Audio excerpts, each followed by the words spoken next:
mate's car got hit by boys outside. By the time I could turn my head, they just threw the acid on my face. And it wasn't only once, they threw it 3 times. I've never heard of people throwing acid on other people's faces. I thought it was probably alcohol, but probably in like 10-15 seconds, my face started burning. It feels like your face is just melting. The pain of it is really, really bad. I wouldn't want anyone to go through that pain. I used to get people staring at me, looking at me, giving me looks. It's like they're looking at a monster or something. Sometimes I'll get nightmares, like even till now, I get nightmares about it because I was in hospital for 3 weeks and it felt like I was there for a good month or 2.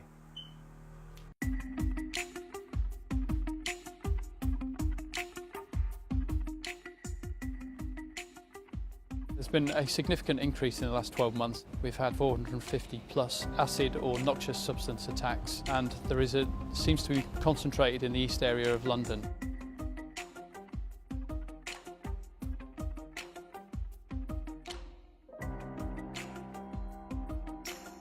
We have seen it in gang violence, or we have seen it where people carry it as to protect themselves or as a weapon of offence. Most of the products can be bought off the shelves, so drain cleaner, oven cleaner.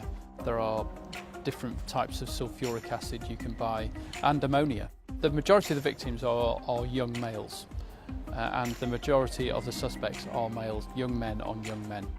Reasons for the increase may be that they do not want to be seen to be carrying a knife, or it's as an alternative to a knife.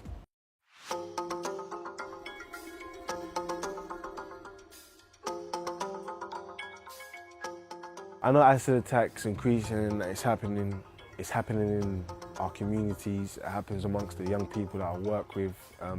I've had a young person disclose a situation of it actually taking place in terms of the situation, and it's usually over money, over altercations. People are using acid attack because it's easily accessible and the consequences are devastating. It's the same thing that needs to be done to reduce knife crime, gun crime, prostitution, is that policies and legislations need to be people-centred. It's no different, especially when it's within the communities that we're talking about and the communities that it's happening in. That is not the root of the problem.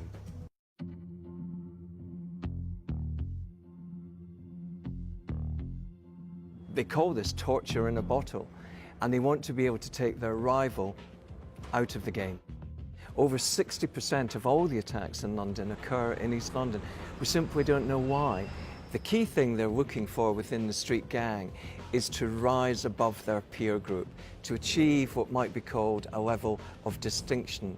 In order to do that, they have to build their reputation, build their brand, and build their level of what I call street capital.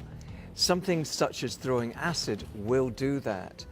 And if it's done in public, then it becomes a reputational spectacle, something that will bring them fame, notoriety, and of course fear.